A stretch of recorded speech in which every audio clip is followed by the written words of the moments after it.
നമസ്കാരം. ഷെക്കിന ന്യൂസിന്റെ എല്ലാ പ്രേക്ഷകർക്കും നൈറ്റ്സ് ടെംപ്ലറിന്റെ പുതിയൊരു എപ്പിസോഡിലേക്ക് സ്വാഗതം. വിശുദ്ധ പൗലോസ് ലീഹ യേശുവിന്റെ പരസ്യ ജീവിതകാലത്ത് യേശുവിനോടൊപ്പം നടക്കാത്ത ഒരു വ്യക്തിയായിരുന്നു വിശുദ്ധ പൗലോസ്. യേശുവിന്റെ പ്രബോധനങ്ങളൊന്നും തന്നെ വിശുദ്ധ പൗലോസ് ലീഹ നേരിട്ട് കേട്ടിട്ടില്ല. അതുകൊണ്ട് തന്നെ വിശുദ്ധ പൗലോസ് ലീഹയെക്കുറിച്ചും അദ്ദേഹത്തിന്റെ ലേഖനങ്ങളെക്കുറിച്ചും നിരവധി സംശയങ്ങൾ ഇന്ന് ഉയരുന്നുണ്ട്. ഇത്തരം സംശയങ്ങളെക്കുറിച്ചാണ് നൈറ്റ്സ് ടെംപ്ലർ ഇന്ന് ചർച്ച ചെയ്യുന്നത്. ഇന്നത്തെ ചർച്ചയിൽ പങ്കെടുക്കുന്നത് അറിയപ്പെടുന്ന ദൈവശാസ്ത്രജ്ഞനായ ഫാദർ അരുൺ കലമറ്റത്തിലാണ്. അച്ഛാ, സ്വാഗതം നൈറ്റ്സ് ടെംപ്ലറിലേക്ക്.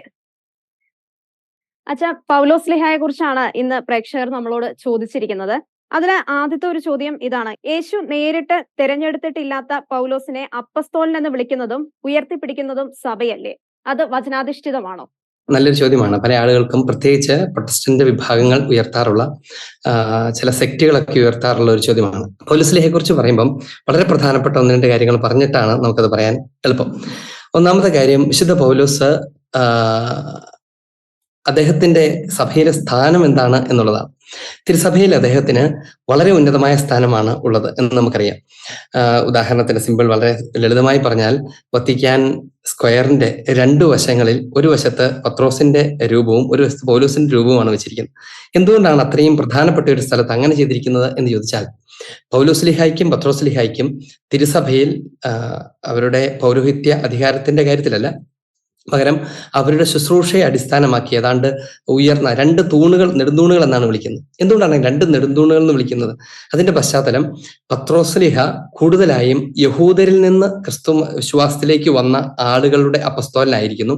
എന്നാൽ പൗലോസ് ലീഹ വിജാതീയ സമൂഹത്തിൽ നിന്ന് വിശ്വാസത്തിലേക്ക് വന്ന, ക്രിസ്തു വിശ്വാസത്തിലേക്ക് വന്ന ആളുകളുടെ അപ്പസ്തോലനായിരിക്കുന്നു എന്നുള്ളതാണ് അതിന്റെ കാര്യം. ഇനി ചോദിച്ച ചോദ്യം ഈശോ നേരിട്ട് തെരഞ്ഞെടുത്തോ ഇല്ലയോ എന്നുള്ളതാണ്, അല്ലാതെ എങ്ങനെ അതിനെ അംഗീകരിക്കാൻ പറ്റുമെന്നാണ് ചോദ്യം. ഈശോ നേരിട്ട് തന്നെ തെരഞ്ഞെടുത്തു എന്നതാണ് വിശുദ്ധഗ്രന്ഥം പറയുന്ന വളരെ പ്രധാനപ്പെട്ട ഒരു കാര്യം. എങ്ങനെയാണ് തെരഞ്ഞെടുത്തത്? കർത്താവ് തന്റെ പരസ്യ ജീവിതകാലത്ത് നേരിട്ട് വിളിച്ചതാണോ ഈ തെരഞ്ഞെടുപ്പ് അഥവാ വിളി എന്നതുകൊണ്ട് ഉദ്ദേശിക്കുന്നത് എന്ന് ചോദിച്ചാൽ അങ്ങനെയല്ല. ഇനി അതൊരു കുറവാണോ എന്ന് ചോദിച്ചാൽ, അങ്ങനെയാണെങ്കിൽ നമ്മുടെയൊക്കെ വിളി എങ്ങനെയിരിക്കും എന്നുള്ളതാണ് ചോദ്യം. ഈശോ പാലസ്തീനയിൽ ജീവിച്ചിരിക്കുന്ന കാലഘട്ടത്തിൽ വിളിക്കപ്പെട്ടവരാണ് നമ്മൾ. അങ്ങനെ മാമോസ്തയിലേക്ക് ക്ഷണിക്കപ്പെട്ടവരാണ് നമ്മൾ. അങ്ങനെയാണോ പൗരോഹിത്യത്തിലേക്ക് സ്വീകരിക്കപ്പെട്ടിരിക്കുന്ന പൗരോഹിത്യം സ്വീകരിച്ചിരിക്കുന്ന വൈദികരും മെത്രാന്മാരും ഒക്കെ ഈശോ പാലസ്തീനയിൽ വെച്ച് വിളിച്ചവരാണോ എന്ന ചോദ്യമുണ്ട്. അപ്പോ സ്വാഭാവികമായി ആ ചോദ്യം ഒരു പ്രസക്തമായ ചോദ്യമല്ല. കാരണം എന്താണ്? ഈശോ വന്നത് ആ പാലസ്തീനയിൽ ജീവിച്ചിരുന്ന ആ തന്റെ പരസ്യ ജീവിതകാലത്തോ അല്ലെങ്കിൽ അല്ലാതെ ഒരു 33 വർഷത്തിൽ, കൃത്യമായി എടുത്തു പറഞ്ഞാൽ പരസ്യ ജീവിതത്തിന് 3 വർഷത്തിൽ ജീവിച്ചിരുന്ന ആ ലൊക്കാലിറ്റിയിലുള്ള ആളുകൾക്ക്, ചരിത്രത്തിന്റെ ആ കുഞ്ഞു ഘട്ടത്തിനകത്ത് ആ പ്രദേശത്തുള്ള ആളുകൾക്ക് മാത്രം ശുശ്രൂഷ ചെയ്യാനായിരുന്നുവെങ്കിൽ ഈ പറയുന്നത് വാലിഡാണ്. കാരണം അവിടെ അന്നുണ്ടായിരുന്ന ആളുകളിൽ നിന്ന് ചിലർ തിരഞ്ഞെടുത്തു, അവരുടെ കാലഘട്ടത്തോടു കൂടെ അതങ്ങ് കഴിഞ്ഞുപോയി. എന്നാൽ ഈശോ വന്നത് തലമുറകളിലേക്ക് തന്റെ ശുശ്രൂഷ പകർന്നു കൊടുക്കാൻ ഉദ്ദേശിച്ചാണ് എങ്കിൽ ഈശോ അതേ ശുശ്രൂഷ തുടർന്നുകൊണ്ടേയിരിക്കും. അന്ന് അവരെ വിളിച്ച അതേ അധികാരത്തോടെ അതേ ക്രിസ്തു തന്നെ തുടർന്നും ആളുകൾ വിളിക്കുകയും അത് യുഗാന്ത്യം വരെ തുടർന്നു പോവുകയും ചെയ്യും. അപ്പൊ അതുകൊണ്ട് കാലഘട്ടത്തിന്റെ ഏത് ഘട്ടത്തിൽ വിളിച്ചാലും അവര് കർത്താവിനാൽ തന്നെ വിളിക്കപ്പെട്ടവരാണ് എന്നുള്ളതാണ്.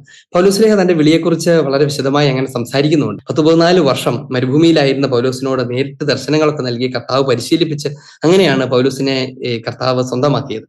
ആ ദൈവാനുഭവത്തിൽ നിന്നാണ്, ഈശോ തന്നെ വിളിച്ചിട്ടുണ്ട് എന്നുള്ള വ്യക്തമായ ബോധ്യത്തിൽ നിന്നും അറിവിൽ നിന്നും അനുഭവത്തിൽ നിന്നും സ്ഥിരീകരണത്തിൽ നിന്നുമാണ്, നമുക്ക് അതിനെക്കുറിച്ച് തുടർന്ന് പറയാം, സ്ഥിരീകരണത്തിൽ നിന്നുമാണ് പൗലോസ് ലീഹയായി മാറുന്നത്. പൗലോസിന്റെ ശുശ്രൂഷകൾ അത്രമാത്രം തീക്ഷ്ണതയുള്ളതായി മാറുന്നത്.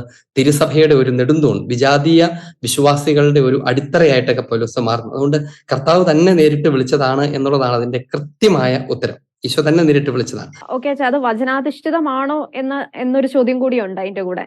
ഈ പൗലോസിന് കിട്ടിയ വിളി ഏതുതരം വിളിയാണ് എന്നുള്ളതാണ്. അത് ഏതാണ്ട് ശ്ലൈഹികതയുമായി, അപ്പസ്തോലികതയുമായി ബന്ധപ്പെടുത്തി വേണം അതിനെക്കുറിച്ച് പറയാൻ. പൗലോസ് ഒരു സാധാരണ നമ്മൾ ചോദിക്കാറുള്ള ഒരു പ്രധാനപ്പെട്ട ചോദ്യമാണ്, ഈ പൗലോസ് ഒരു അപ്പസ്തോലനായിരുന്നു, എന്തുകൊണ്ടാണ് അല്ലെ? എന്തുകൊണ്ടാണ് പൗലോസിനെ അപ്പസ്തോലൻ എന്ന് വിളിക്കുന്നത്? 12 അപ്പസ്തോലന്മാരല്ലേ ഉള്ളൂ, പിന്നെ എങ്ങനെയാണ് പൗലോസ് സ്വയം ഞാനും അപ്പസ്തോലനല്ലേ, ഞാനും പീഡകൾ സഹിച്ചിട്ടില്ലേ എന്നൊക്കെ ചോദിക്കുന്നതും നമ്മൾ പൗലോസ് അപ്പസ്തോലൻ എന്നൊക്കെ അങ്ങ് പറയുന്നത്? ആദ്യം തിരിച്ചറിയേണ്ട ഒരു കാര്യം ആരാണ് ഈ അപ്പസ്തോലൻ എന്നതാണ്. അപ്പസ്തോലൻ എന്ന് പറഞ്ഞാൽ എന്താണ്? ഇത് ഒത്തിരി ആളുകൾക്ക് അറിഞ്ഞുകൂടാത്തൊരു കാര്യമാണ്. വിശുദ്ധഗ്രന്ഥത്തിൽ ശിഷ്യന്മാരെന്ന് വിളിക്കപ്പെടുന്ന ഒത്തിരി ആളുകളുണ്ട്, അപ്പസ്തോലന്മാരെന്ന് വിളിക്കപ്പെടുന്ന ഒരു 12 പേരുണ്ട്. എന്താണ് ഈ 12 പേരുടെ പ്രത്യേകത? ശിഷ്യൻ എന്ന് പറഞ്ഞാൽ കർത്താവിനെ അനുഗമിക്കുന്ന ആരും ശിഷ്യനാണ്. അത് പരിശുദ്ധ കന്യകാമറിയം ശിഷ്യനാണ്, നിക്കോദേമോസ് ശിഷ്യനാണ്. അങ്ങനെ ഈശോയെ അനുഗമിക്കുന്ന ആരും, ഞാനും നിങ്ങളും എല്ലാം ഈശോയുടെ ശിഷ്യന്മാരാണ്. അനുഗമിക്കുന്നു എന്നുള്ളത് കൊണ്ടാണ് നമ്മൾ ശിഷ്യരാകുന്നത്. ഇനി ഈ 12 പേർക്ക് എന്താണ് പ്രത്യേകതയുള്ളത്? അവർ കർത്താവിനെ അനുഗമിച്ചിരുന്നു എന്ന കാരണത്താൽ അവർ ശിഷ്യരാണ്. പക്ഷെ അങ്ങനെയാണെങ്കിൽ അവരെന്തുകൊണ്ടാണ് അപ്പസ്തോലന്മാരായിരിക്കുന്നത്? അവർക്ക് എന്താണ് വിശിഷ്ടമായി ഉള്ളത്, വിശേഷവിധിയായി ഉള്ളത് എന്താണ്?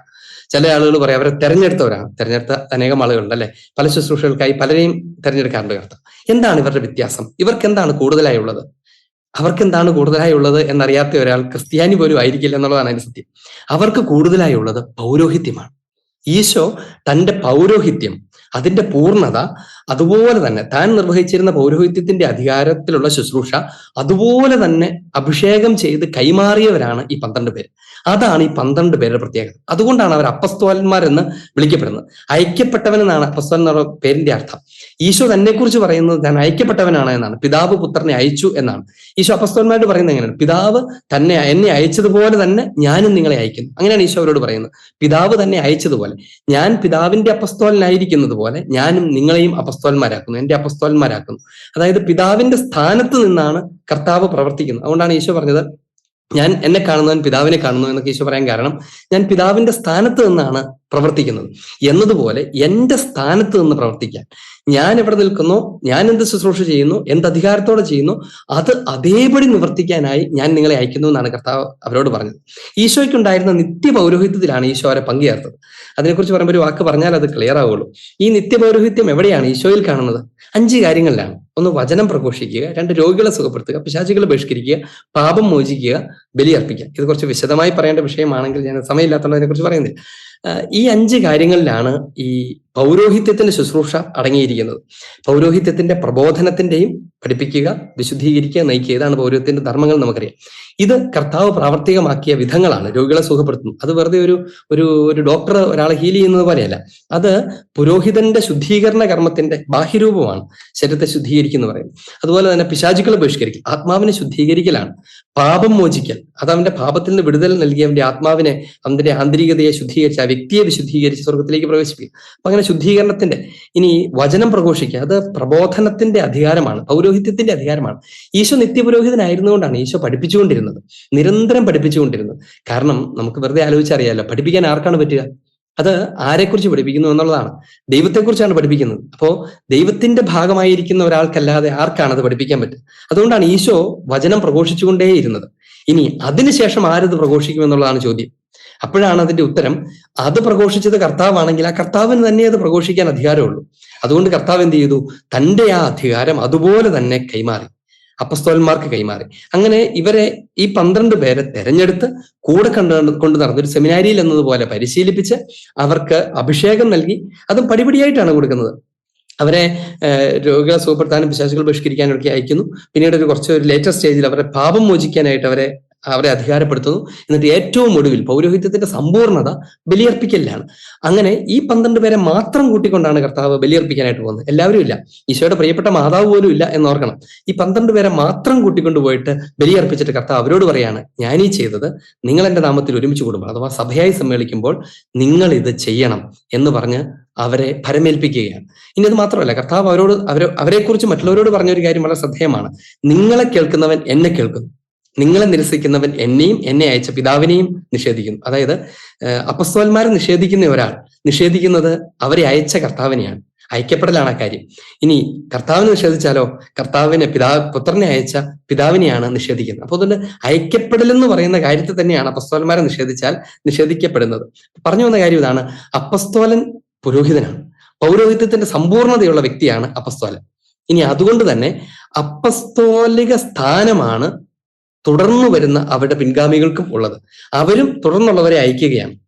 എന്ന് വെച്ചാൽ അപ്പസ്തോലന്മാർ ആരാണ് എന്ന് ചോദിച്ചാൽ അതിന്റെ ഡയറക്റ്റ് ആയിട്ടുള്ള ഉത്തരം, നമ്മളൊരു ശങ്ക പോലും കൂടാതെ പറയേണ്ട ഉത്തരം, അവർ ആദ്യത്തെ മെത്രാന്മാരാണ് എന്നതാണ്. അപ്പസ്തോലന്മാരാണ് ആദ്യത്തെ മെത്രാന്മാർ, അവർ മെത്രാന്മാരാണ്. അതുകൊണ്ട് തുടർന്നുള്ള മെത്രാന്മാരും അപ്പസ്തോലിക സ്ഥാനീയരാണ്. അതിനെക്കുറിച്ച് CCC പഠിപ്പിക്കുന്ന ഒരു കാര്യം കേൾക്കുന്നത് നല്ലതാണ്. 862 ഭാഗത്തിൽ ഇങ്ങനെയാണ്: മെത്രാന്മാർ ദൈവീക നിയോഗത്താൽ തന്നെ സഭയുടെ അജപാലകന്മാരെന്ന നിലയിൽ അപ്പസ്തോലന്മാർക്ക് പകരം നിൽക്കുന്നു, അതോ അവരുടെ സ്ഥാനത്ത് നിൽക്കുന്നു. തുടർന്ന് സഭ പഠിപ്പിക്കുകയാണ്, അതുകൊണ്ട് അവരെ കേൾക്കുന്നവർ ക്രിസ്തുവിനെ കേൾക്കുന്നു, അവരെ നിരസിക്കുന്നവർ ക്രിസ്തുവിനെ അയച്ചവനെയും നിഷേധിക്കുന്നു എന്ന് തിരുസഭ പഠിപ്പിക്കുകയാണ്. അത് അപ്പസ്തോലന്മാരെ കുറിച്ചുള്ള പ്രബോധനത്തിൽ മുഴുവനും ഏതാണ്ട് CCCയുടെ ഒരു 857 മുതലുള്ള ഭാഗത്ത് മുഴുവൻ അതിനെക്കുറിച്ച് പറയുന്നത്. ഇത് വളരെ പ്രധാനപ്പെട്ടതാണ് സഭാ ജീവിതത്തിൽ. കാരണം എന്താണെന്നറിയാമോ, നമ്മൾ സഭയെക്കുറിച്ച് ഏറ്റു പറയില്ലേ, തിരുസഭ ശ്ലൈഹികമാകുന്നു എന്ന് ഏറ്റു പറയാറില്ലേ? ശ്ലൈഹികമാകുന്നു എന്ന് പറഞ്ഞാൽ ഇതാണ് അതിന്റെ അർത്ഥം. അപ്പസ്തോലന്മാരാകുന്ന മെത്രാന്മാരിൽ സ്ഥാപിച്ചതും പിൻതലമുറകളിലേക്ക് കൈവെപ്പ് വഴി പകർന്നു കൊടുക്കപ്പെട്ടതുമായ ശുശ്രൂഷ നിലനിൽക്കുന്ന സഭയാണ് ഈ പറഞ്ഞ ശ്ലൈഹിക സഭ അഥവാ അപ്പസ്തോലിക സഭ എന്ന് പറയുന്നത്. അപ്പൊ അതുകൊണ്ട് ഒരു അപ്പസ്തോലിക സഭയെ സംബന്ധിച്ച് അവരുടെ ഒറിജിൻ അത് മിശിഹായിലേക്ക് മുട്ടി നിൽക്കുന്നത് അപ്പസ്തോലന്മാരുടെ സംഘം വഴിയാണ്. ഇനി അങ്ങനെയാണെങ്കിൽ ഇനി പറഞ്ഞ ശ്രദ്ധിച്ച് കേൾക്കണം. അതായത് ഈ അപ്പസ്തോലന്മാരുടെ പിൻഗാമികളും സ്ഥാനീയരുമാണ് ഈ മെത്രാന്മാരെങ്കിൽ മെത്രാൻ ആയിരിക്കുന്ന ആരും അപ്പസ്തോലൻ എന്ന പേര് വിളിക്കപ്പെടാൻ അർഹനാണ്. മിശിഹായുടെ അപ്പസ്തോലനാണ് മെത്രാഭിഷേകം സ്വീകരിക്കുന്ന, മേൽപ്പെട്ട സ്ഥാനം സ്വീകരിക്കുന്ന ആരും. വൈദികർ അങ്ങനെയല്ല, മെത്രാന്മാർ അപ്പസ്തോല സ്ഥാനീയരാണ്. അതുകൊണ്ടാണ് അവരുടെ മുദ്രയൊക്കെ അപ്പസ്തോലിക മുദ്രയാണത്, ശ്ലൈഹിക മുദ്രയാണ്. ഇനി അതിൽ നിന്നാണ് അടുത്ത ചോദ്യം. അങ്ങനെയാണെങ്കിൽ പൗലോസ്ലീഹ എന്തുകൊണ്ടാണ് അപ്പസ്തോലൻ എന്ന് വിളിക്കപ്പെടുന്നത്? അതിന്റെ ഉത്തരം ഗലാത്യ ലേഖനം ഒന്നാമത്തെ അധ്യായത്തിൽ പൗലോസ്ലീഹ തന്നെ കുറിച്ച് തന്നെ പറയുകയാണ്. 14 വർഷത്തിന് ശേഷം തീത്തോസിനെയും കൂട്ടിക്കൊണ്ട് ബർണബാസിനോട് കൂടെ ഞാൻ വീണ്ടും ജെറുസലേമിലേക്ക് പോയി. ജെറുസലേമിലാണ് സഭയുടെ പ്രധാനികൾ അഥവാ അപ്പസ്തോലന്മാരുണ്ടായിരുന്നത്. അവര് 14 വർഷത്തിന് ശേഷമാണ്. 14 വർഷം പൗലോസിന്റെ പരിശീലന കാലഘട്ടമാണ്. എന്നിട്ട് 9-ാം തിരുവചനം 2:9, ഗലാത്യ 2:9 അതിങ്ങനെയാണ്: നേതൃസ്തംഭങ്ങളായി ഗണിക്കപ്പെട്ടിരുന്ന യാക്കോബും കേപ്പായും യോഹന്നാനും, 3 പേരാണ്, യാക്കോബ്, പത്രോസ്, യോഹന്നാൻ. അവര് ദൈവത്തിന്റെ കൃപ എനിക്ക് ലഭിച്ചിരിക്കുന്നുവെന്ന് കണ്ട് തങ്ങളുടെ കൂട്ടായ്മയുടെ വലതുകരം എനിക്കും ബർണബാസിനും നീട്ടിത്തന്നു. ഇതൊരു വളരെ പ്രധാനപ്പെട്ട ടെക്സ്റ്റാണ്. അവർ തങ്ങളുടെ കൂട്ടായ്മയുടെ വലതുകരം എനിക്കും ബർണബാസിനും നീട്ടിത്തന്നു. ഇതെന്താണെന്നറിയാമോ? അവര് ഈ പൗലോസ്ലീഹയ്ക്ക് മെത്രാൻ പട്ടം കൊടുത്തു എന്നാണ് അതിന്റെ അർത്ഥം. എന്താണ് അതിന്റെ അങ്ങനെ തന്നെ തീർത്തു പറയാൻ കാരണം? അതൊരു വൈദിക പട്ടം കൊടുത്തതായിക്കൂടെ? അല്ല, 3 പേര് കൂടിയാണ് ആ കൈവെപ്പ് കൊടുക്കുന്നത്. 3 പേര് കൂടിയാണ് കൊടുക്കുന്നത്.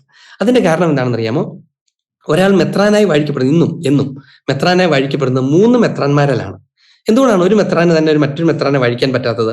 കാരണം ഇതാണ്: ഒരു മെത്രാൻ തന്റെ പൗരോഹിത്യത്തിലൂടെ സ്വീകരിക്കപ്പെടുന്നത് മെത്രാൻ സംഘത്തിലേക്കാണ്, കൊളീജിയാലിറ്റി ഓഫ് ദ അപ്പോസ്റ്റൽസ്, അപ്പസ്തോലിക് കോളേജിലേക്കാണ് സ്വീകരിക്കുന്നത്. അപ്പൊ അതുകൊണ്ട് അപ്പസ്തോലിക് കോളേജാണ് മെത്രാൻ പട്ടം കൊടുക്കുന്നത്, അപ്പസ്തോലിക സംഘമാണ് മെത്രാൻ പട്ടം കൊടുക്കുന്നത്. ആ സംഘത്തെ സൂചിപ്പിക്കാൻ വേണ്ടിയാണ് 3 പേര് ഉണ്ടായിരിക്കുന്നത്. 3 പേര് കൂടുന്ന ഏറ്റവും ചെറിയ സംഘം. 3 പേര് ആ സംഘത്തെ പ്രതിനിധീകരിച്ചുകൊണ്ടാണ് മെത്രാൻ പട്ടം കൊടുക്കുന്നത്. അപ്പൊ ഇവിടെ നോക്കുക, ഇവര് 3 പേരും കൂടിയാണ്, യാക്കോബും കേപ്പായി യോഹന്നാനും. ഇനി അവര് സ്വയം തിരഞ്ഞെടുക്കുകയുമല്ല, കർത്താവിന്റെ ഈ പൗരോഹിത്യത്തിന്റെ കൃപ എനിക്ക് നൽകപ്പെട്ടിരിക്കുന്നു അവര് മനസ്സിലാക്കിക്കൊണ്ട് അവര് ഈ പട്ടം കൊടുക്കുകയാണ്. ഇനി അത് കൊടുക്കുന്നതിനെ കുറിച്ച് പറഞ്ഞത് എന്താണ്? അവർ തങ്ങളുടെ കൂട്ടായ്മയുടെ വലതുകരം എനിക്കും ബർണബാസിനും നീട്ടിത്തന്നു. കൂട്ടായ്മയുടെ വലതുകരം നീട്ടുന്നതാണ് മെത്രാൻ പട്ടം. ഒരച്ഛന് പട്ടം കൊടുക്കുന്ന കൂട്ടായ്മയുടെ വലതുകരമല്ല, അത് മെത്രാന്റെ കരമാണ്. ഇനി 3 പേര് കൂടിയാണ് കൊടുക്കുന്നത്, 2 കൂട്ടായ്മയുടേതാണ്, 3 വലതുകരം നീട്ടിത്തന്നു എന്ന് തന്നെയാണ് പറയുന്നത്. എന്താണ് കരം നീട്ടുക എന്ന് പറഞ്ഞാൽ ഷെയ്ക്കാൻ കൊടുത്തു എന്നല്ല അതിന്റെ അർത്ഥം, അത് കൈവെപ്പ് നടത്തിയെന്നാണ്. 3 പേര് കൂടി കൂട്ടായ്മയുടെ കൈവെപ്പ് നടത്തിയെന്ന് പറഞ്ഞാൽ മെത്രാൻ സ്ഥാനത്തേക്ക് ഉയർത്തി എന്നാണ് അതിന്റെ അർത്ഥം. അങ്ങനെ പൗലോസിനെ മെത്രാൻ സ്ഥാനത്തേക്ക് ഉയർത്തിയിട്ടുണ്ടെന്ന് പൗലോസിന് അറിയാമെങ്കിൽ പൗലോസിന് ശങ്ക കൂടാതെ ഡിക്ലെയർ ചെയ്യാം, ഞാനും ഒരു മെത്രാനാണ്, ദെർഫോർ ഞാനും ഒരു അപ്പസ്തോലനാണ്. അതുകൊണ്ടാണ് പൗലോസിൽ പറയുന്നത് ഞാനും അപ്പസ്തോലനാണെന്ന് ധൈര്യമായിട്ട് പറയും. അത് അന്നും ഇന്നുമുള്ള ഏത് മെത്രാനും പറയാൻ അധികാരമുണ്ട്, അവകാശമുണ്ട്. ആ അവകാശമാണ് പൗലോസ് ഉപയോഗിക്കുന്നത്. അതുകൊണ്ട് തന്നെയാണ് പൗലോസിനെ നമ്മൾ പൗലോസ് അപ്പസ്തോലൻ എന്ന് വിളിക്കുന്നത്. പിന്നെ അദ്ദേഹത്തിന്റെ ഐക്യപ്പെട്ട ശുശ്രൂഷയുടെ മഹത്വവും കൂടെ അതിന്റെ തീക്ഷ്ണതയും കൂടി പരിഗണിച്ചുകൊണ്ടാണ് നമ്മൾ പൗലോസ്ലീഹയെ സ്ലീഹ എന്ന് തന്നെ വിളിക്കുന്നത്. അത് 12 പേര് തെരഞ്ഞെടുത്തതുപോലെ തന്നെ കർത്താവ് തെരഞ്ഞെടുത്തത് കൊണ്ട് തന്നെയാണ്. ഓക്കെ അച്ഛാ, വളരെ വ്യക്തമാണ്. അടുത്തൊരു ചോദ്യം പൗലോസ്ലീഹയെ കുറിച്ച് ചോദിക്കുന്നത്, പരിച്ഛേദനം നിർത്തലാക്കിയത് പൗലോസ് അല്ലേ? ശരിക്കും പരിച്ഛേദനം മോശ വഴി നൽകപ്പെട്ട നിയമം എന്ന നിലയിൽ പാലിക്കപ്പെടേണ്ടതല്ലേ? അതൊരു നല്ല ചോദ്യമാണ്. പൗലോസ്ലീഹയല്ലേ ഈ പരിച്ഛേദനം നിർത്തലാക്കിയത്? അതുവരെ യഹൂദരൊക്കെ പരിച്ഛേദനം സ്വീകരിച്ചിരുന്നു, പൗലോസ്ലീഹയല്ലേ നിർത്തലാക്കിയത്. ഒരർത്ഥത്തിൽ പൗലോസ്ലീഹയാണോ എന്ന് ചോദിച്ചു കഴിഞ്ഞാൽ പൗലോസ്ലീഹ അതിന് കാരണമായി എന്ന് പറയുക എന്നതിനപ്പുറത്ത് പൗലോസ്ലീഹ നിർത്തലാക്കിയെന്ന് പറയാൻ പാടില്ല എന്നാണ് അതിന്റെ ഉത്തരം. എന്തുകൊണ്ടാണ് അങ്ങനെ ആധികാരികമായിട്ടും അസന്നിഗ്ധമായിട്ടും ഞാനത് പറഞ്ഞത്? ഈ ഇതിനെക്കുറിച്ച് വളരെ വ്യക്തതയുള്ള വിശുദ്ധഗ്രന്ഥ പരാമർശം, പ്രബോധനം ഉണ്ട് എന്നുള്ളത് കൊണ്ടാണ്. അപ്പസ്തോല പ്രവർത്തനങ്ങളിൽ 15-ാം അധ്യായം അവിടെ നമ്മൾ കാണുന്നത് എന്താണെന്നറിയാമോ? ഈ ക്ലാഷാണ്. അതായത് പത്രോസ്ലീഹ, അദ്ദേഹം ഒരു യഹൂദനാണ് എന്ന് നമുക്കറിയാം. യഹൂദ പാരമ്പര്യത്തിൽ ജനിച്ചു വളർന്ന പരിച്ഛേദനായിരുന്ന ഒരാളാണ്. അപ്പൊ പത്രോസ്ലീഹായും മറ്റ് യഹൂദരായിരുന്ന അപ്പസ്തോലന്മാരും ഒക്കെ സുവിശേഷം പ്രഘോഷിച്ചിരുന്നു. അനേകം ആളുകൾ അവരുടെ സംഘത്തിലോട്ട് ചേർന്നു. ആ കൂട്ടത്തിൽ ഫരിസേയരുണ്ടായിരുന്നു, യഹൂദ പ്രമാണിമാരുണ്ടായിരുന്നു, അങ്ങനെ അനേകം ആളുകൾ ഉണ്ടായിരുന്നു. സ്വാഭാവികമായും ഈ ഫരിസേയരും യഹൂദ പ്രമാണികളും ഒക്കെ ക്രിസ്ത്യാനിറ്റിയിലേക്ക് വന്നപ്പോൾ അവർക്ക് സ്വാഭാവികമായി ഒരു ഉയർന്ന സ്ഥാനം അവർക്കൊരു ഇച്ചിരിയോടെ മെച്ചപ്പെട്ട വോയിസ് ഒക്കെ സഭയിൽ ഉണ്ടായിരുന്നിരിക്കുകയും ചെയ്യും. അപ്പൊ അവര് പറഞ്ഞു, ഈ പഴയ നിയമത്തിലൂടെ നൽകപ്പെട്ടിരിക്കുന്ന പരിച്ഛേദനം അത് ഉടമ്പടിയുടെ അടയാളമാണ്. അതുകൊണ്ട് ദൈവം ഇസ്രായേലിനോട് ചെയ്ത ഉടമ്പടിയുടെ അടയാളമാണ്. ഇസ്രായേലിലൂടെയാണല്ലോ മിശിഹായും വരുന്നത്. അപ്പൊ ആ ഉടമ്പടിയുടെ അടയാളം നമ്മൾ നിലനിർത്തണം. അതുകൊണ്ട് വിജാതീയര് ക്രിസ്ത്യാനിറ്റിയോട് വന്നോട്ടെ, അത് സ്വാഭാവികമാണ്. പക്ഷെ അപ്പോഴും നമ്മൾ എന്ത് ചെയ്യണം? നമ്മൾ ഈ ഉടമ്പടിയുടെ അടയാളം നിലനിർത്താൻ വേണ്ടി നമ്മൾ അവരെ പരിച്ഛേദന കൊടുത്തിട്ട് നമ്മൾ മാമോസ കൊടുക്കണം. അപ്പൊ മാമോസയ്ക്ക് മുമ്പ് പരിച്ഛേദനം കൊടുക്കണം എന്നൊരു നിർദ്ദേശം അവർ വെക്കുകയൊക്കെ ചെയ്തു. പക്ഷെ പൗലോസ്ലീഹ തനിക്ക് ലഭിച്ച ദൈവിക ജ്ഞാനം ഉപയോഗിച്ച് കർത്താവ് സകല ജനത്തിനും വേണ്ടിയുള്ള സുവിശേഷം ത്തിന്റെ സദ്വാർത്ത തുറന്നു കൊടുത്തിരിക്കുന്നു എന്ന് മനസ്സിലാക്കിയതുകൊണ്ട് അതിന് വളരെ വ്യക്തതയുള്ള അടയാളങ്ങളുണ്ട്. പത്രോസിന്റെ ആദ്യത്തെ പ്രസംഗം ഓരോരുത്തരും അവരവരുടെ ഭാഷയിലാണ് കേൾക്കുന്നു. പല രാജ്യങ്ങളിൽ നിന്നുള്ള ആളുകൾ അവരവരുടെ ഭാഷയിൽ കേൾക്കുന്നു. എന്ന് പറഞ്ഞാൽ പരിശുദ്ധാത്മാവ് അവർക്കൂടെ തുറന്നു കൊടുത്തിരിക്കുന്നു എന്ന് കണ്ടതുകൊണ്ട് പൗലോസ് നേരെ അവർക്ക് മാമോസ കൊടുക്കാനേ തുടങ്ങി. അപ്പൊ അതൊരു പ്രശ്നമായി. ഫരിസേയർ ഉണ്ടാക്കിയ പ്രശ്നത്തെക്കുറിച്ച് അപ്പസ്തോല പ്രവർത്തനത്തിന്റെ ആരംഭത്തിൽ തന്നെ ഇങ്ങനെയാണ്: യൂദയായിൽ നിന്ന് ചിലർ അവിടെ വന്ന്, 15:1 ഞാൻ വായിക്കുന്നത്, യൂദയായിൽ നിന്ന് ചിലർ വന്ന് മോശയുടെ ആചാരം അനുസരിച്ച് പരിച്ഛേദിതരാകാതെ രക്ഷിക്കപ്പെടാൻ സാധ്യമല്ല എന്ന് സഹോദരരെ പഠിപ്പിച്ചു. ഇനി 5-ാം തിരുവചനം നമ്മളിങ്ങനെ വായിക്കും: എന്നാൽ ഫരിസേയരിൽ നിന്ന് വിശ്വാസം സ്വീകരിച്ചവർ ചിലർ എഴുന്നേറ്റു എന്ന് പറഞ്ഞു, അവരെ പരിച്ഛേദനം നടത്തേണ്ടതും മോശയുടെ നിയമം പാലിക്കണമെന്ന് അവരോട് നിർദ്ദേശിക്കേണ്ടതും ആവശ്യമാണ്. ഈ ക്ലാഷിന്റെ സമയത്ത് എന്താ സംഭവിക്കുന്നത് നോക്കുക. അപ്പൊ 6-ാമത്തെ തിരുവചനത്തിൽ ഇങ്ങനെയാണ്: ഇക്കാര്യം പരിഗണിക്കാൻ അപ്പസ്തോലന്മാരും ശ്രേഷ്ഠന്മാരും സമ്മേളിച്ചു. അപ്പസ്തോലന്മാരും മെത്രാന്മാരും അവര് സമ്മേളിച്ചു. ഇവിടെയും പൗലോസ് വരുന്നുണ്ട്. ശ്രേഷ്ഠനായതുകൊണ്ടാണ് അഥവാ മെത്രനായതുകൊണ്ടാണ് അവിടേക്ക് വിളിക്കപ്പെടുന്നത്. ഈ സമ്മേളനത്തെയാണ് ജെറുസലേം സൂനഹദോസ് എന്ന് വിളിക്കുന്നത്. ആദ്യത്തെ കൗൺസിലാണത്, ആദ്യത്തെ സൂനഹദോസ് ആണ്. അപ്പസ്തോലന്മാര് സന്നിഹിതരായിരിക്കുന്ന മെത്രാന്മാരും കൂടി അവര് കൈവപ്പ് നൽകിയ മെത്രാന്മാരും ഒരുമിച്ച് സന്നിഹിതരായി ഒരു വിഷയം ചർച്ച ചെയ്യുന്ന ആദ്യത്തെ സിനഡാണ്. ആ സിനഡിനകത്ത് ഇവർ രണ്ടുപേരും, പത്രോസ്ലീഹ തന്റെ വാദമുഖങ്ങളെല്ലാം അവതരിപ്പിക്കും, പൗലോസ്ലീഹായും തങ്ങളുടെ വാദമുഖങ്ങൾ അവതരിപ്പിക്കും. ഇത് കഴിഞ്ഞിട്ട് 22 മുതലുള്ള വചനഭാഗത്തിന് POC ബൈബിൾ കൊടുത്തിരിക്കുന്ന ടൈറ്റിൽ തന്നെ സൂനഹദോസിന്റെ തീരുമാനം എന്നാണ്. ആ തീരുമാനമാണ് തുടർന്ന് പറയുന്നത്. ആ തീരുമാനത്തിന്റെ 28-ാം തിരുവചനം ഭാഗം അതിങ്ങനെയാണ്: താഴെ പറയുന്ന അത്യാവശ്യ കാര്യങ്ങളെക്കാൾ കൂടുതലായി ഒരു ഭാരവും നിങ്ങളുടെ മേൽ ചുമത്താതിരിക്കുന്നതാണ് നല്ലതെന്ന് പരിശുദ്ധാത്മാവിനും ഞങ്ങൾക്കും തോന്നി. അഥവാ സിനഡ് പറയുകയാണ്, പരിശുദ്ധാത്മാവിനും ഞങ്ങൾക്കും തോന്നി, ഞങ്ങളെ നയിക്കുന്ന പരിശുദ്ധാത്മാവ് ഞങ്ങൾക്ക് തോന്നി. ഇനി വിഗ്രഹങ്ങൾക്ക് അർപ്പിച്ചവ, രക്തം, കഴുത്ത് ഞെരിച്ചു കൊല്ലപ്പെട്ടവ എന്നിവയിൽ നിന്നും വ്യഭിചാരത്തിൽ നിന്നും ഒഴിഞ്ഞിരുന്നാൽ നിങ്ങൾക്ക് നന്ന്, ശുഭാശംസകൾ. അത്രേ അവർ പറയുന്നുള്ളൂ. എന്ന് പറഞ്ഞാൽ പരിച്ഛേദനം ഇനിമേൽ ആവശ്യമില്ല എന്ന് തീരുമാനമെടുത്തത് സഭയുടെ സിനഡാണ്. പത്രോസ്ലീഹായും അപ്പസ്തോലന്മാരും മറ്റു മെത്രാന്മാരും ഒരുമിച്ച് സന്നിഹിതമായിരിക്കുന്ന സിനഡിൽ വെച്ച്, സൂനഹദോസിൽ വെച്ച് പരിശുദ്ധാത്മാവിന്റെ പ്രചോദന പ്രകാരം ഞങ്ങൾക്കും പരിശുദ്ധാത്മാവിനും ബോധ്യപ്പെട്ടത് എന്ന് പറഞ്ഞുകൊണ്ട് തന്നെ തിരുവചനം വ്യക്തമായി രേഖപ്പെടുത്തുകയാണ്.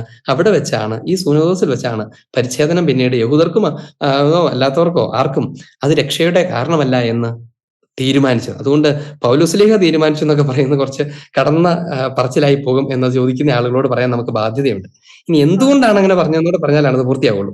എന്തുകൊണ്ടാണ് പരിച്ഛേദനം വേണ്ടാന്ന് വെച്ചത്? പരിച്ഛേദനം വേണ്ടാന്ന് വെക്കാൻ കാരണം പഴയ നിയമത്തിലെ ജനത്തെ സംബന്ധിച്ച് അവരുമായി ചെയ്ത ഉടമ്പടി ശരീരത്തിന്റെ ഉടമ്പടിയാണ്. ശരീരത്തിന്റെ രക്തത്തിന്റെയും ഉടമ്പടിയാണ്. അതുകൊണ്ടാണ് പരിച്ഛേദനം ചെയ്ത് അഗ്രചർമ്മം മുറിച്ചു മാറ്റുകയൊക്കെ ചെയ്ത് അത് ഉടമ്പടിയുടെ അടയാളമായി മാറിയിരുന്നത്. പുതിയ നിയമത്തിലേക്ക് വരുമ്പോൾ പുതിയ ഉടമ്പടി, അതാണ് ന്യൂ ടെസ്റ്റ്മെന്റ്. പുതിയ ഉടമ്പടിയുടെ അടയാളം ശരീരത്തിൽ ചെയ്യുന്ന പരിച്ഛേദനമല്ല, കുരിശടയാളമാണ്. വിശുദ്ധ കുരിശാണ് അടയാളം. ഇനി അവിടെ ചെയ്യപ്പെടുന്ന കവണന്റ് അത് പഴയ നിയമത്തിന്റെ ഉടമ്പടിയല്ല, പകരം അത് കർത്താവിന്റെ കൃപയുടെ ഉടമ്പടിയാണ്. എന്ന് പറഞ്ഞാൽ രക്ഷിക്കപ്പെടുന്നത് കൃപയാലാണ്.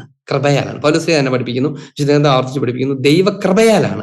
ഈശോയുടെ കുരിശുമരണത്തിൽ അധിഷ്ഠിതമായ സഹനത്തിലൂടെ നൽകപ്പെട്ട രക്ഷയിലാണ് ഈ പുതിയ ഉടമ്പടി ഉറപ്പിക്കപ്പെടുന്നത്. അഥവാ കർത്താവിന്റെ ബലിയിലാണ് ഇത് ഉറപ്പിക്കപ്പെടുന്നത്. അപ്പൊ അതുകൊണ്ട് പഴയ നിയമത്തിലെ പരിച്ഛേദനം അതൊരു നിഴൽ മാത്രമായിരുന്നു. നിഴൽ മാത്രം. അത് ഇനിമേൽ ആവശ്യമില്ല. അതുകൊണ്ടാണ് പരിച്ഛേദന തള്ളിക്കളയുന്നത്. ചിലപ്പോഴൊക്കെ ഇന്നത്തെ കാലത്തൊക്കെ ഒത്തിരി സെക്റ്റുകളോ അല്ലെങ്കിൽ ചില ഗ്രൂപ്പുകളൊക്കെ യഹൂദ പാരമ്പര്യങ്ങൾ വല്ലാതെ പിന്തുടരണമെന്ന് ആവശ്യപ്പെടുന്ന ചില ഗ്രൂപ്പുകൾ, കുഞ്ഞു ഗ്രൂപ്പുകളൊക്കെ വല്ലാതെ കേരളത്തിൽ എമർജ് തുടങ്ങിയിട്ടുണ്ട്. ഈശോയുടെ പേര് പോലും യഹോഷുവ എന്ന് തന്നെ വിളിക്കണമെന്നൊക്കെ പറയുന്ന റാഡിക്കൽ സ്വഭാവമുള്ള ആളുകളൊക്കെ ഉണ്ടായി വന്നു തുടങ്ങിയിട്ടുണ്ട്. അപ്പൊ അത് അവരോട് നമ്മൾ പറയേണ്ട ഒരു കാര്യം കൂടെയാണ് ഇത്. യഹൂദ പശ്ചാത്തലം കടന്നുപോയി കഴിഞ്ഞു. ഇത് പുതിയ നിയമത്തിൻ്റെതാണ്, മിശിഹായിലൂടെ സ്ഥാപിക്കപ്പെട്ട രക്ഷയുടേതാണ്. അതുകൊണ്ട് പഴയ നിയമത്തിന്റെ നൂലമാലകളും ഭാരപ്പെടുത്തലുകളും ഇന്ന് ആവശ്യമില്ല എന്നതാണ് അതിന്റെ സത്യം. അത് ആരുടെയെങ്കിലും കണ്ടുപിടുത്തമല്ല, പരിശുദ്ധാത്മാവ് സിനഡിനെ പ്രചോദിപ്പിച്ചിട്ട് പരിശുദ്ധാത്മാവ് സിനഡ് വഴി പഠിപ്പിച്ച കാര്യമാണ്. ഓക്കെ അച്ഛാ, വളരെ വ്യക്തമാണ്. പരിച്ഛേദനം നിർത്തലാക്കിയത് പൗലോസ് അല്ല എന്നുള്ളത് അച്ഛൻ കൃത്യമായി തന്നെ പറഞ്ഞു തന്നിട്ടുണ്ട്. അടുത്തൊരു ചോദ്യം ഇതാണ്: പൗലോസിന്റെ പ്രബോധനങ്ങൾ ആധികാരികമാണോ? ത്രിത്വ വിശ്വാസത്തിന്റെ ഉപജ്ഞാതാവ് പൗലോസ് അല്ലേ? അതും ഈ പറഞ്ഞ പോലെ നല്ല ചോദ്യമാണ്. പൗലോസിന്റെ പ്രബോധനങ്ങൾ ആധികാരികമാണോ എന്ന് പറഞ്ഞു കഴിഞ്ഞാൽ, വിശുദ്ധ ഗ്രന്ഥത്തിലെ മറ്റു പുസ്തകങ്ങളൊക്കെ, സുവിശേഷമൊക്കെ, പിന്നെ പൗലോസ് ലീഹയുടെ പ്രബോധനങ്ങളൊക്കെ എങ്ങനെയാണ് അതെങ്ങനെ ആധികാരികമായിട്ട് എടുക്കുന്നതെന്നാണ് ചോദ്യം. ആരാണ് പൗലോസ് എന്നുള്ളതാണ് ചോദ്യം. ആരാണ് പൗലോസ്? കർത്താവ് നേരിട്ട് വിളിച്ച, നേരിട്ട് പരിശീലിപ്പിച്ച 14 വർഷങ്ങളാണ് പൗലോസിന് പരിശീലനം കൊടുത്തത് എന്നാണ് വിശുദ്ധ ഗ്രന്ഥം നമ്മെ പഠിപ്പിക്കുന്നത്. അങ്ങനെ പഠിപ്പിച്ച, ഇനി അതുകൊണ്ട് മാത്രം തീർന്നില്ല, അപ്പസ്തോലന്മാരുടെ സംഘത്തിലേക്ക് ചേർക്കപ്പെട്ട, മെത്രാൻ അഭിഷേകം വഴി പൗരോഹിത്യം നൽകി മെത്രാൻ സംഘത്തിലേക്ക് ചേർക്കപ്പെട്ട ആളാണ് പൗലോസ്.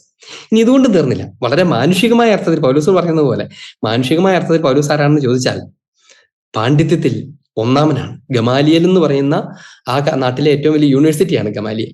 ആ ഗമാലിയലിന്റെ ശിഷ്യനാണ്. അദ്ദേഹവും ഒരു വലിയ പണ്ഡിതനാണ്. ഒരു യൂണിവേഴ്സിറ്റി തന്നെയാണ് പൗലോസ്. അങ്ങനെയുള്ള പൗലോസാണ്, പഴയ നിയമത്തെക്കുറിച്ച് വിശുദ്ധ ഗ്രന്ഥത്തെക്കുറിച്ച് ആഴത്തിൽ അവബോധമുള്ള പൗലോസാണ് ഈശോയുടെ മാർഗം സ്വീകരിച്ചതും ഈശോയിൽ നേരിട്ട് പ്രബോധനങ്ങൾ സ്വീകരിച്ചതും എന്നിട്ട് അത് പഠിപ്പിച്ചതും. അതുകൊണ്ട് ഒന്നാമത്തെ കാര്യം, പൗലോസിന്റെ പ്രബോധനങ്ങൾ ആധികാരികമാണ് എന്നാണ്. ഇത് ഞാൻ പറഞ്ഞതല്ല, ഇത് ആ മാർപ്പാപ്പ തന്നെ പറഞ്ഞതാണ്. ഒന്നാമത്തെ മാർപ്പാപ്പ തന്നെ പൗലോസിന്റെ പ്രബോധനങ്ങളെ കുറിച്ച് പറഞ്ഞത് എന്താണെന്നറിയാമോ? അത് ദൈവവചനമാണ് എന്നാണ്. ചില ആളുകൾ ചോദിക്കാൻ ഇടയുണ്ട്, അതെങ്ങനെ ദൈവവചനമാകും? പൗലോസ് എഴുതിയ കത്തുകളല്ലേ എന്ന്. പൗലോസിന്റെ കത്തുകളെ കുറിച്ച് ദൈവവചനം എന്ന്, അത് ദൈവവചനമാണ് എന്ന് തന്നെ ആദ്യത്തെ മാർപ്പാപ്പ തന്നെ പ്രഖ്യാപിക്കുന്നുണ്ട്. അത് 1-ാം നൂറ്റാണ്ടിൽ തന്നെ, അന്ന് തന്നെ പത്രോസ് ലീഹ തന്നെ പ്രഖ്യാപിക്കുകയാണ്.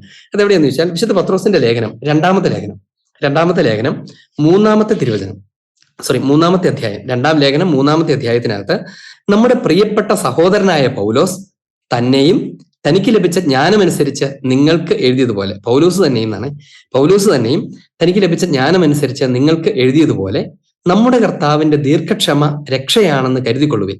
തുടർന്ന് ഇക്കാര്യങ്ങളെക്കുറിച്ച് പറയുമ്പോഴെല്ലാം ഇങ്ങനെ തന്നെയാണ് എല്ലാ ലേഖനങ്ങളിലും അവൻ എഴുതിയിരിക്കുന്നത്. പൗലോസ് ലീഹയെ പത്രോസ് കോട്ട് ചെയ്യാണെന്ന് ഓർക്കണം. പൗലോസ് ലീഹയുടെ കത്തുകളെ പത്രോസ് ലീഹ കോട്ട് ചെയ്യാണ്. എന്നിട്ട് അവയിൽ മനസ്സിലാക്കാൻ വിഷമമുള്ള ചില കാര്യങ്ങളുണ്ട് എന്ന് പറഞ്ഞാൽ വളരെ ഡീപ്പാണ്, ഗഹനമാണെന്ന് പത്രോസ് പഠിപ്പിക്കാൻ. എന്നിട്ട് അജ്ഞരും ചഞ്ചലചിത്തരുമായ ചിലർ മറ്റ് വിശുദ്ധ ലിഖിതങ്ങളെ എന്നതുപോലെ അവയും സ്വന്തം നാശത്തിനായി വളച്ചൊടിക്കുന്നു. പത്രോസ് ലീഹ പറയാണ്, ചില ദുഷ്ടരായ ചഞ്ചലചിത്ര അജ്ഞരായ ആളുകള് മറ്റ് വിശുദ്ധ ലിഖിതങ്ങളെ വളച്ചൊടിക്കുന്നത് പോലെ തന്നെ ഇവയെയും വളച്ചൊടിക്കും. എന്ന് പറഞ്ഞാൽ മറ്റ് വിശുദ്ധ ലിഖിതങ്ങൾ പോലെ തന്നെ വിലയുള്ളതാണ്, വളച്ചൊടിക്കപ്പെടരുതാത്തതാണ്, അതുപോലെ തന്നെ പരിഗണിക്കപ്പെടേണ്ടതാണ് ഈ ലേഖനങ്ങളും എന്ന് ആദ്യ നൂറ്റാണ്ടിൽ തന്നെ ആദ്യത്തെ മാർപ്പാപ്പയുടെ തന്നെ അംഗീകാരമുണ്ട്. അതുകൊണ്ട് പത്രോസിന്റെ ലേഖനങ്ങൾ ആയിരിക്കുന്നത് പോലെ തന്നെ പൗലോസിന്റെ ലേഖനങ്ങളും വിശുദ്ധ ഗ്രന്ഥത്തിന്റെ ഭാഗമാണ്. ഇനി പൗലോസിന്റേതായതുകൊണ്ട് എന്തുകൊണ്ട് അതിന്റെ ഭാഗമാകരുത് എന്ന് ചോദിക്കാൻ പറ്റില്ല. കാരണം എന്താണ്? ഇപ്പൊ ഉദാഹരണത്തിന് വിശുദ്ധ യോഹന്നാൻ പിന്നെ അപ്പസ്തോലനാണ്, മർക്കോസ് അപ്പസ്തോലനല്ല. നോക്കുക, അവരുടെ സുവിശേഷങ്ങൾ വിശുദ്ധ ഗ്രന്ഥത്തിന്റെ ഭാഗമാകാമെങ്കിൽ, പഴയ നിയമ രചയിതാക്കളുടെ ഒക്കെ രചനകൾ വിശുദ്ധ ഗ്രന്ഥത്തിന്റെ ഭാഗമാകാമെങ്കിൽ അതിനേക്കാൾ എന്തു കുറവാണ് പൗലോസിനുള്ളത് എന്നാണ് ചോദ്യം. നമുക്ക് പൗലോസ് പഠിപ്പിക്കുന്ന കാര്യങ്ങൾ നിരീശ്വരവാദികൾക്കും സഭാവിരുദ്ധർക്കും ഇഷ്ടപ്പെടുന്നില്ല എന്ന് മാത്രമേ ഉള്ളൂ, അതിലപ്പുറത്തൊന്നും ഇല്ല ഇതിനകത്ത്. ഓക്കെ, വളരെ വ്യക്തമാണ്. അതുകൊണ്ട് തന്നെ പൗലോസ് ലീഹയുടെ പ്രബോധനങ്ങൾക്ക് ആധികാരികത പത്രോസ് ലീഹ തന്നെ കൊടുത്തിട്ടുണ്ട് എന്ന് പറയുന്നതായിരിക്കും ശരിയെന്ന് തോന്നുന്നു. തീർച്ചയായിട്ടും, അതിനപ്പുറത്തൊന്നുമില്ല. ഓക്കെ, അതിന് കൂടെ ഒരു കാര്യത്തോട് ഞാൻ ചേർത്ത് പറഞ്ഞട്ടെ. അതായത് പൗലോസ് ലീഹായുടെ പ്രബോധനങ്ങളൊന്നും സത്യം പറഞ്ഞാൽ പൗലോസ് ലീഹായുടെ പ്രബോധനങ്ങളല്ല. ലേഖനങ്ങൾ മുഴുവൻ സൂക്ഷ്മമായി പഠിക്കുന്ന ആർക്കും മനസ്സിലാകുന്ന ഒരു വളരെ പ്രധാനപ്പെട്ട കാര്യമുണ്ട്. എന്തുകൊണ്ടാണ് ലേഖനങ്ങൾ അത്രയും വിലപ്പെട്ടതായി സഭ കരുതുന്നതെന്ന് ചോദിച്ചാൽ, അവയെല്ലാം സുവിശേഷത്തിന്റെ ഏറ്റവും ആധികാരികവും മനോഹരവുമായ വ്യാഖ്യാനങ്ങളാണ്. സഭാപിതാക്കന്മാർ വ്യാഖ്യാനങ്ങൾ കൊടുക്കാറുണ്ട്, അല്ലെ? നമ്മളും വ്യാഖ്യാനങ്ങൾ കൊടുക്കാറുണ്ട്. പക്ഷെ ഏറ്റവും ഉദാത്തമായ പെർഫെക്റ്റ് ആയിട്ടുള്ള വ്യാഖ്യാനങ്ങൾ സുവിശേഷത്തിന് നൽകുന്നത് പൗലോസ്ലീഹയാണ്. അതുകൊണ്ട് പൗലോസ്ലീഹയുടെ ലേഖനങ്ങൾ സ്വന്തം പ്രബോധനങ്ങളല്ല, സുവിശേഷങ്ങളുടെ ഇന്റർപ്രിട്ടേഷൻസ് ആണ്. അത് ഏത് വേർഡ് ടു വേർഡ് എടുത്താലും അങ്ങനെയാ കാണുക. ഞാനൊരു വളരെ പെട്ടെന്ന് സ്ട്രൈക്ക് ചെയ്യുന്ന ഒരു ഉദാഹരണം പറയാം. ഈശോ ശരീരങ്ങളുടെ ഉയർപ്പിനെ കുറിച്ച് പറഞ്ഞേക്കുന്ന എവിടെയെങ്കിലും വായിച്ചിട്ടുണ്ട്? ഈശോ ശരീരങ്ങളുടെ ഉയർപ്പ്, നമ്മൾ ഉത്ഥാനം ചെയ്യുന്നത് മഹത്വകൃത ശരീരത്തിലായിരിക്കും എന്നൊക്കെ എവിടെയെങ്കിലും പറഞ്ഞു കേട്ടിട്ടുണ്ട്? പക്ഷെ ഈശോ പറഞ്ഞിരിക്കുന്നത് എവിടെയാണെന്ന് നമുക്ക് പറഞ്ഞു തരുന്നത് പൗലോസ്ലീഹയാണ്. ഈശോ പറഞ്ഞു, ഗോതമ്പ് മണി നിലത്ത് വീണ് അഴിയുന്നില്ലെങ്കിൽ അത് അതേപടി ഇരിക്കും, അഴിയുന്നെങ്കിലോ അത് വളരെ ഫലം പുറപ്പെടുവിക്കും. ഇത് കേൾക്കുന്ന നമുക്കൊന്നും അത് മനസ്സിലാകുകയില്ല. പലപ്പോഴും നമ്മൾ ഓർക്കും സഹനത്തെക്കുറിച്ചായിരിക്കും പറയുന്നതെന്നൊക്കെ വിചാരിക്കും. എന്നാൽ പൗലോസ്ലീഹ കൊരിന്ത്യർക്കാർക്ക് ലേഖനം 15-ാമത്തെ അധ്യായത്തിൽ ഈ ശരീരങ്ങളുടെ ഉയർപ്പിനെ കുറിച്ച് പഠിപ്പിക്കുകയാണ്, നമ്മൾ വിതയ്ക്കുന്നതല്ല കിളിർത്തു വരുന്നത്, വിതയ്ക്കുന്നത് ഗോതമ്പിന്റെയോ മറ്റൊരു ധാന്യത്തിന്റെയോ വെറുമൊരു മണി മാത്രം. എന്നിട്ട് അത് നിലത്ത് പാകി കഴിയുമ്പോൾ ദൈവം അതിന് തന്റെ ഹിതമനുസരിച്ച് ഒരു ശരീരം കൊടുക്കും. നോക്കുക, ഒരു ചെടി വളരുന്നു. ആ ചെടി വളർന്നു കഴിയുമ്പം ഗോതമ്പ് എവിടെ എന്ന് ചോദിച്ചാൽ ഗോതമ്പ് ആ ചെടിയിൽ തന്നെയുണ്ട്. ആ ഗോതമ്പ് മണിയാണ് ചെടിയായി മാറിയത്. എന്നാൽ ഗോതമ്പുമായിട്ട് ചെടിക്ക് ഒരു സാമ്യമില്ല. ഗോതമ്പിന്റെ നിറമോ രുചിയൊന്നുമല്ല ഗോതമ്പ് ചെടിക്കുള്ളത്. നോക്കുക, ഈശോ തന്റെ ഉത്ഥാനത്തെക്കുറിച്ചും നമ്മുടെ ഉത്ഥാനത്തെക്കുറിച്ചും പഠിപ്പിച്ചത് പൗലോസ്ലീഹ എത്ര ഭംഗിയായിട്ടാണ് നമുക്ക് പറഞ്ഞു തരുന്നത് നോക്കുക.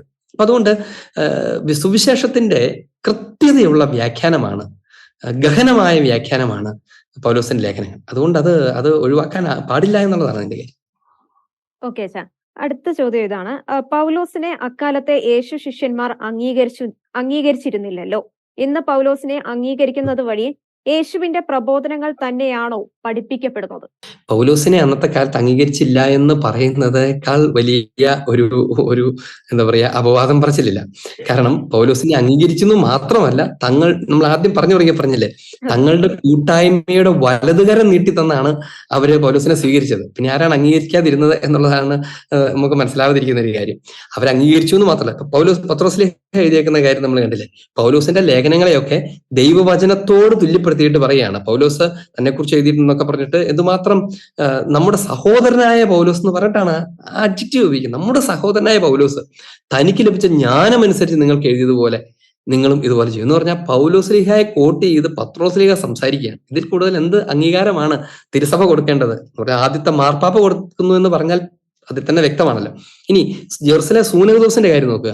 ആ സൂനഹദോസിനകത്ത് പൗലോസിന്റെ ദീർഘമായ പ്രഭാഷണം അവർ ശ്രദ്ധയോടെ കേൾക്കുകയാണെന്ന് മാത്രമല്ല, പൗലോസിന്റെ വാദഗതിയാണ് സൂനഹദോസ് അംഗീകരിക്കുന്നത്. ആദ്യത്തെ കൗൺസിൽ തന്നെ അക്സെപ്റ്റ് ചെയ്യുന്നത് പൗലോസിന്റെ വാദത്തെയാണ്, പൗലോസിനെയാണ് അംഗീകരിക്കുന്നത്. അപ്പൊ പിന്നെ പൗലോസിനെ അംഗീകരിച്ചില്ല എന്ന് നമുക്ക് ഒരിക്കലും പറയാൻ പറ്റില്ല. പൗലോസിന്റെ കൂടെ തന്നെയാണ്. ഇനി പൗലോസിനെ അംഗീകരിച്ചു എന്ന് മാത്രമല്ല, ഈ അംഗീകാരം പൗലോസ് നേരത്തെ തന്നെ മേടിക്കുകയും ചെയ്തിരുന്നു. ഗലാത്യ ലേഖനത്തിന്റെ 2-ാമത്തെ അധ്യായം, അതിന് POC ബൈബിൾ കൊടുത്തേക്കുന്ന ടൈറ്റിൽ തന്നെ പൗലോസിന് അംഗീകാരം എന്നാണ്. അതിന്റെ ടൈറ്റില് ബൈബിളിന്റെ ഭാഗമല്ല എന്ന് നമുക്കറിയാം. പക്ഷെ എന്നാലും അതിന്റെ കണ്ടന്റ് അതായതുകൊണ്ടാണ് ടൈറ്റിലിനെ കുറിച്ച് ഞാനങ്ങ് പറഞ്ഞത്. പൗലോസിന് അംഗീകാരം എന്നാണ് ഈ 2-ാമത്തെ അധ്യായം തുടങ്ങുന്നത് തന്നെ. അപ്പസ്തോലനാകാനുള്ള വിളിയെക്കുറിച്ചൊക്കെ പൗലോസ്ലീഹ പറയുന്ന ഒരു കാര്യമുണ്ട്. അത് 1-ാമത്തെ അധ്യായത്തിനാണ്. അത് ഇങ്ങനെയാണ് പൗലോസ്ലീഹ പറയുന്നത്: ഞാന് എന്ത് ചെയ്യുന്നറിയാമോ, നേരെ ജെറുസലേമിലേക്ക് പോയി, എന്നിട്ട് അവിടെ വെച്ച് കർത്താവ് എനിക്ക് വെളിപ്പെടുത്തുന്ന സുവിശേഷം ഞാൻ അവരുടെ മധ്യേ സ്വകാര്യമായി അവതരിപ്പിച്ചു. വിജാതിയരോട് സുവിശേഷം പ്രഘോഷിക്കാനുള്ള അനുവാദം ചോദിക്കുക. എന്നിട്ട് പൗലോസിനെ കുറിച്ച് പറയാണ്, ഒരു വെളിപാട് അനുസരിച്ചാണ് ഞാൻ പോയത്. എന്തായിരുന്നു ആ വെളിപാട്? ഞാൻ ഈ അനുവാദം മേടിക്കുന്നത് ഞാൻ ഓടുന്നതും വെറുതെ ആകാതിരിക്കാനായിരുന്നു എന്ന് പൗലോസ്ലീഹ രേഖപ്പെടുത്തിയിരിക്കുകയാണ്. എന്ന് പറഞ്ഞാൽ പൗലോസ്ലീഹയ്ക്ക് അറിയാം, സഭയുടെ ഔദ്യോഗിക അംഗീകാരത്തോടു കൂടി അല്ലാതെ, അപ്പസ്തോലന്മാരുടെ അംഗീകാരത്തോടു കൂടി അല്ലാതെ ആര് സുവിശേഷം പ്രഘോഷിച്ചാലും അത് വെറുതെയുള്ള ഓട്ടമാണെന്ന് പൗലോസിന് മനസ്സിലായി. എന്നിട്ട് പെട്ടെന്ന് ഈ വെളിപാടുണ്ടായപ്പോൾ നിർത്തിവെച്ചിട്ട് നേരെ അപ്പസ്തോല സംഘത്തിന്റെ അടുത്തേക്ക് പോയി, ജെറുസലേമിലേക്ക് പോയി. എന്നിട്ട് അവിടെ ചെന്ന് താൻ പ്രഘോഷിക്കുന്ന സുവിശേഷം സ്വകാര്യമായി അവരുടെ അടുത്ത് അവതരിപ്പിച്ചു. അങ്ങനെ അവതരിപ്പിച്ച് അവരുടെ അടുത്ത് നിന്ന് അംഗീകാരം മേടിച്ചിട്ടാണ് പിന്നെ തുടർന്ന് പൗലോസ് പ്രഘോഷിക്കുന്ന മുഴുവനും. അപ്പൊ അതുകൊണ്ട് പൗലോസിന് അംഗീകാരം ഇല്ലെങ്കിൽ വേറെ ആർക്കും അംഗീകാരം ഉണ്ടാവില്ല എന്നാണ് അതിന്റെ അർത്ഥം. ആദിമ സഭയുടെ പ്രധാനപ്പെട്ട സഭകൾ മുഴുവൻ, കൊറിന്തോസ്, ഗലാത്യ തുടങ്ങിയുള്ള സഭകൾ മുഴുവനും, എഫെസോസ് തുടങ്ങിയുള്ള സഭകൾ മുഴുവനും പൗലോസ്ലീഹായുടെ അധ്വാനത്തിൽ ഉണ്ടായിരുന്നതാണ്. അവരൊക്കെ അവരുടെ പിതാവായി കരുതുന്ന പൗലോസിനെ പിന്നെ ആരംഗീകരിച്ചില്ല എന്നാണ് കരുതാവുന്നത്. പിന്നെ ആകെ കൂടിയുള്ളത് എന്താന്ന് പറഞ്ഞാൽ, പൗലോസ് മാനസാന്തരപ്പെട്ടത് തിരിച്ചറിയാത്ത ചില ആളുകൾ അല്പസംശയത്തോടെ ആദ്യകാലങ്ങളിലൊക്കെ നോക്കിയിരുന്നു എന്നതിനെ കുറിച്ച് ചെറിയ പരാമർശമുണ്ട്. എന്നല്ലാതെ അതിനുശേഷം പൗലോസിനെ അവർ ശരിക്കും മനസ്സിലാക്കുകയും പൗലോസ് സഭയുടെ തന്നെ പ്രേക്ഷിത പ്രവർത്തനത്തിന്റെ നേതൃത്വം പോലും ഏറ്റെടുത്തു എന്നതുപോലെയാണ് വിശുദ്ധത്തിൽ നമ്മൾ മനസ്സിലാക്കുന്നത്. അച്ഛാ, ഇത്രയും സമയം നൈറ്റ്സ് ടെംപ്ലറിന് വേണ്ടി അച്ഛന്റെ വിലപ്പെട്ട സമയം ചെലവഴിച്ചതിന് ഒരുപാട് നന്ദി. താങ്ക് യു സോ മച്ച് അച്ഛാ. പൗലോസ്ലിഹായെ കുറിച്ച് ഉയർന്ന സംശയങ്ങളെ കുറിച്ചുള്ള വിശദീകരണമാണ് ഫാദർ അരുൺ കലമറ്റത്തിൽ ഇത്രയും നേരം നമ്മളോട് സംസാരിച്ചുകൊണ്ടിരുന്നത്. പ്രേക്ഷകർ ഉന്നയിച്ച എല്ലാ ചോദ്യങ്ങൾക്കും ഉള്ള കൃത്യവും വ്യക്തവുമായ ഉത്തരം ലഭിച്ചു കാണും എന്ന് ഞങ്ങൾ പ്രതീക്ഷിക്കുന്നു. അടുത്ത ആഴ്ച മറ്റൊരു വിഷയവുമായി ഇതേ സമയം വീണ്ടും കണ്ടുമുട്ടാം. അതുവരേക്കും ഗുഡ് ബൈ.